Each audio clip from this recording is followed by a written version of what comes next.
Hello guys, আসসালামু আলাইকুম।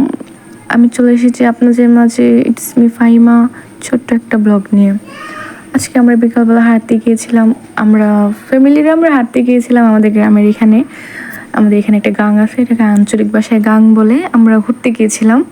ইদানিং যে পরিমাণে বৃষ্টি হচ্ছে, যে হালের বৃষ্টি হচ্ছে, আমি তো ভাবছিলাম হয়তো বা এই যে আমাদের এখানে তো বর্ডারের সাইডে না, তো আমি ভাবছিলাম হয়তো ইন্ডিয়ার পানি টানি ছাড়লো বা আমাদের এখানে গাঙ্গের পানি অনেক বেশি হয়ে গেছে, আশেপাশে বাড়ি হয়তো বা পানি উঠছে। গিয়ে দেখি না তেমন কিছু না, বাট মোটামুটি অনেক পানি উঠছে। যদি আরও কয়দিন টানা বৃষ্টি হয় তাহলে হয়তো বা উঠে যেতে পারে উপরে পানি। তা আমরা ওইখানে ঘুরতে গেছিলাম। সামনে দেখেন আমার দুইটা ভাগ্নি ধরতেছে। আমরা ওইখানে ঘুরতে গেলাম। এত সুন্দর লাগতেছিল, মানে বিকাল টাইমে গিয়েছিলাম তো এত সুন্দর লাগতেছিল জায়গাটা।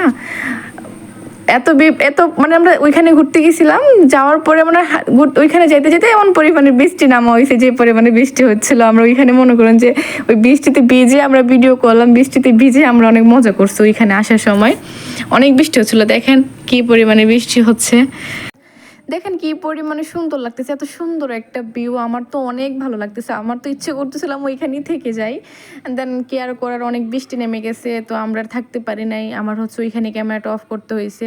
তারপরেও কয়েকটা পিকচার নিলাম ক্যামেরাটা অফ করে। আমার কাছে অনেক ভালোই লাগছে, যেহেতু মোটামুটি অনেক পানি হয়েছে, সবাই একটু আনন্দ করলাম, ভালো লাগছে আমার কাছে। তো সবাই আপনারা দোয়া করবেন জানে হচ্ছে এখানকার আশেপাশের লোকজন যেন ভালো থাকে, আমরা যেন ভালো থাকি, পানির দিনে না ওঠে। দেন হচ্ছে মানে এত পরিমাণে বৃষ্টি হচ্ছিল, আমাদের সবাইকে দৌড়াইছে বুঝছেন এই বৃষ্টি আজকে। তো দেন এতটুকু পর্যন্ত। আসসালামু আলাইকুম, সবাই ভালো থাকবেন আর আমার চ্যানেলটাকে সাবস্ক্রাইব করে দিবেন।